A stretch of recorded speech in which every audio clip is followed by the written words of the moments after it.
El protagonista es la pieza angular en cualquier obra y medio, manga, cómic, videojuegos, películas, en cualquiera.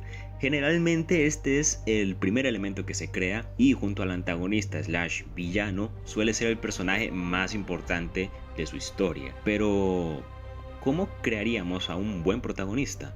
Específicamente dentro del shonen.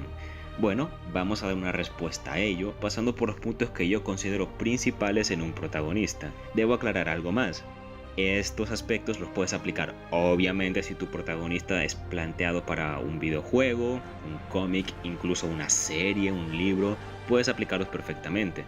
Ahora sí, empecemos con los 4 aspectos, que son construcción y desarrollo, lo que representa para el espectador y su obra, el carisma y humanidad, y por último la coherencia y su exposición. Construcción. Aunque a simple vista tal vez se vean como lo mismo, no es así. La construcción se refiere a cómo es el protagonista antes de que empiece la historia. ¿Tiene un pasatiempo?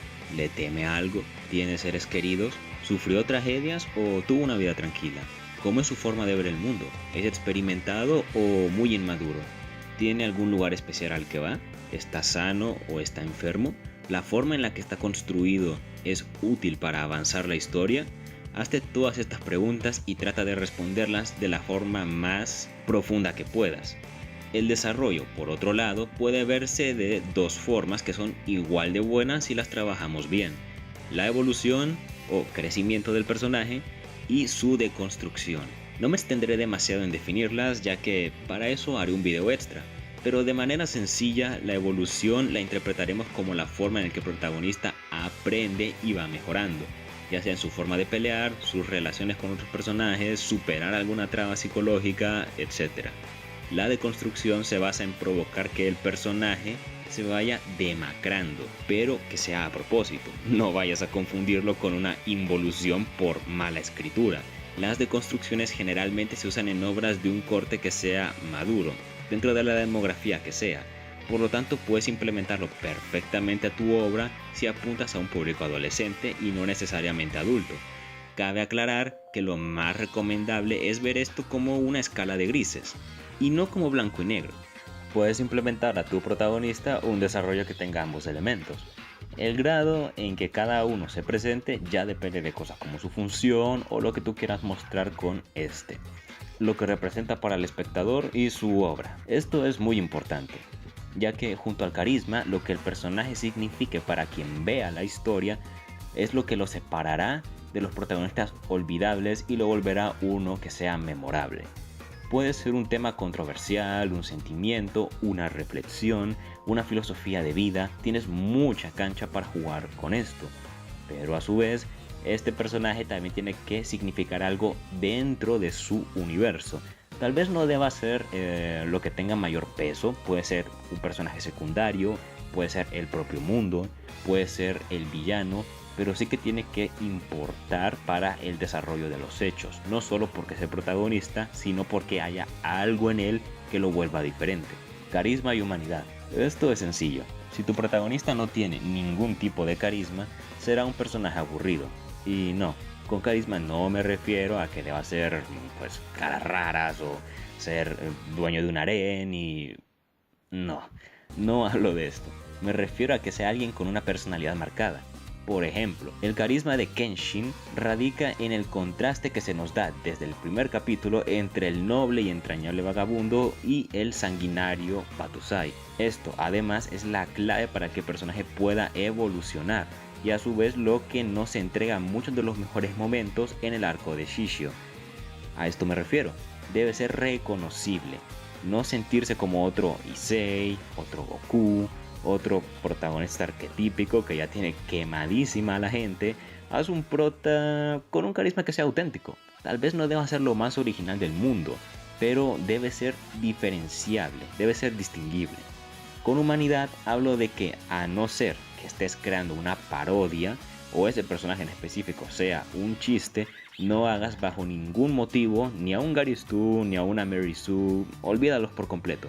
Es decir, el clásico personaje que es perfecto, sin fallas reales y que solo por existir el suelo ya debe agradecer cada paso que dé y el planeta debe agradecer que respire en su atmósfera y Bueno, básicamente esta clase de personajes no.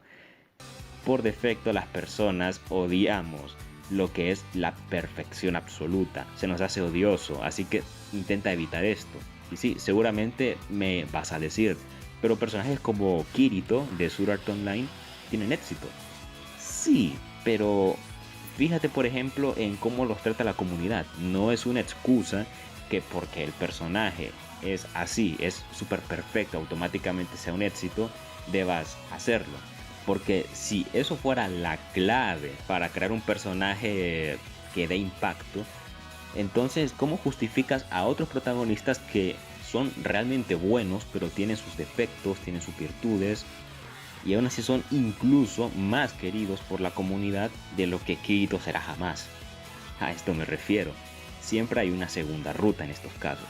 Por otro lado, crear a un absoluto perdedor sí te puede salir un poco arriesgado, ya que si bien es cierto que personajes así como Naruto son muy amados y son bastante buenos hasta cierta parte de la historia, si lo manejas mal puede que incluso se sienta como un refrito de otros personajes.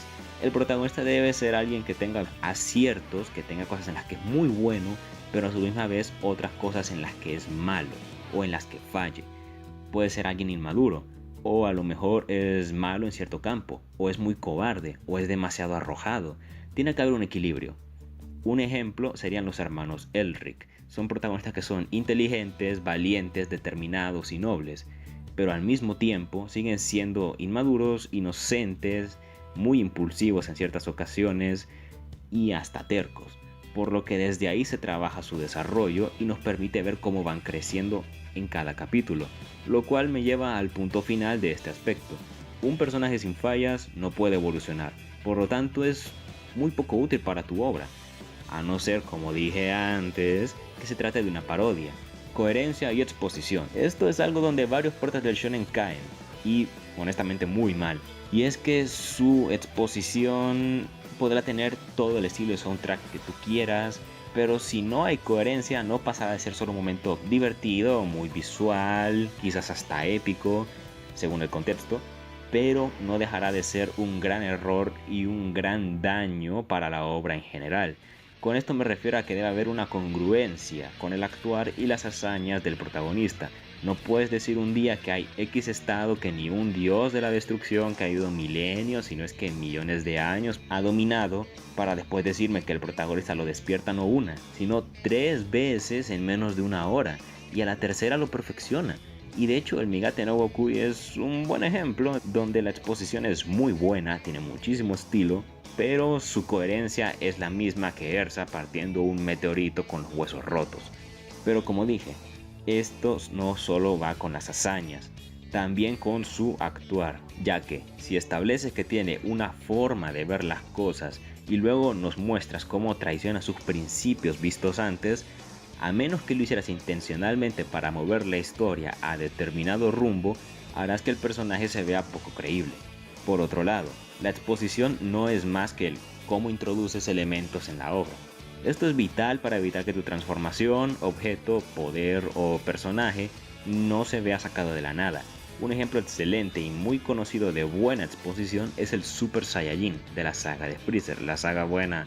Aquí esta transformación en un inicio ni siquiera se conoce como tal, solo nos relatan a partir de Vegeta y Freezer qué es esa leyenda, por lo que cuando todo escala poco a poco, mientras vemos también cómo el estandarte de posible Super Saiyajin va intercambiándose de Goku a Vegeta, de Vegeta a Goku continuamente, hace que cuando lleguemos al punto de quiebre con un Goku rebosante de ira, no nos parezca sacado de la manga, sino que simplemente es algo que ya esperábamos desde el inicio, pero no sabíamos cuándo aparecería ni quién sería el protagonista de tal evento. Y es que, por como describían al Super Saiyajin, era posible que ni fuese una transformación, sino que fuese un simple título. Y bueno, estos son los puntos que yo considero principales para un protagonista, o por lo menos un protagonista que aspire a tener cierta profundidad. Si crees que me he olvidado algún punto o te parece mal que me explaye mal en uno de los que mencioné, siéntete totalmente libre de compartirlo en caja de comentarios. Si te ha gustado este video, agradecería un enorme like, y si quieres ver más videos de este estilo, puedes suscribirte cuando tú lo quieras. Esto ha sido todo y nos vemos hasta la próxima.